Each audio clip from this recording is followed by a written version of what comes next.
Okay, the dough has been resting. I think it feels like it's ready to be rolled out. So what do you need to do to roll out dough?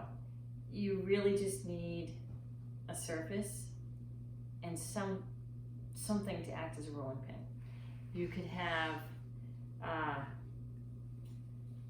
a marble pin. I bought that ages ago. I never use it. You know, a typical wooden pin with the handles. That would work fine. My favorite, let me just put a little bit of flour down here.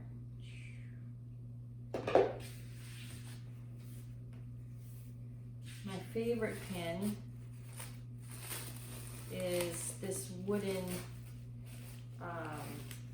it's just a wooden dowel. It's 19 inches long, 2 inches in diameter. It's by J.K. Adams. You can get these online. They're not real expensive, but they make it, by not having the handles, I feel like you can just kind of feel the dough a little bit better. Plus, as you can see, like the rolling surface is a lot longer, and since it's gonna get pretty big, that's gonna help. You know, if you don't have a rolling pin, you have flour and 2 eggs and no rolling pin, maybe you have a bottle of wine. You could use this. This is a better bottle of wine to use because this one has the flat side, so this would be like your Cabernet Sauvignon or your Chianti. This is your Pinot Noir, Chardonnay. So you might need to drink a bottle of Chianti so that you can use that bottle to roll out your pasta. And in fact, I find that having a little wine with my pasta making is quite delightful. It's still a little bit early today though, so I'm not gonna have any yet. So we're gonna start to roll this out. When you're rolling your pasta dough, you wanna stop just short of going over the lip of the dough, because that will help to keep it from getting stuck to your surface, your table or whatever. So you also don't want to jam the pin down and try to like do it all at once. You want to be semi-gentle and just, you know, expect that it's going to take a little while. You see I'm turning the dough after each stroke of the pin because I want it to roll out pretty evenly. I don't want to just stay in one place and just like keep rolling like this, because I'm going to end up with one section that's a lot thinner than the other. So the other like benefit of moving it is you can assure yourself that it's not stuck. Getting stuck is not fun. If it is springing back, this is a little bit, but not terrible. But if it was bad, then you could cover the dough to keep it moist so it doesn't get a skin on it, and you could let it rest some more. But yeah, otherwise, you know, this is the other meditative part of pasta making. So you have a lot of opportunity to meditate. So you don't want to rush it too much, right? You want to just kind of keep going a little bit at a time.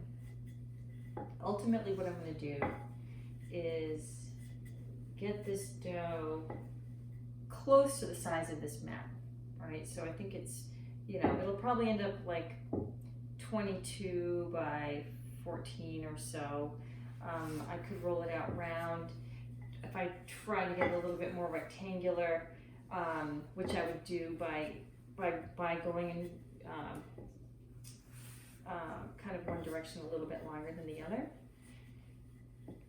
But rectangular will be kind of nice when it comes to squaring this off for when we cut noodles.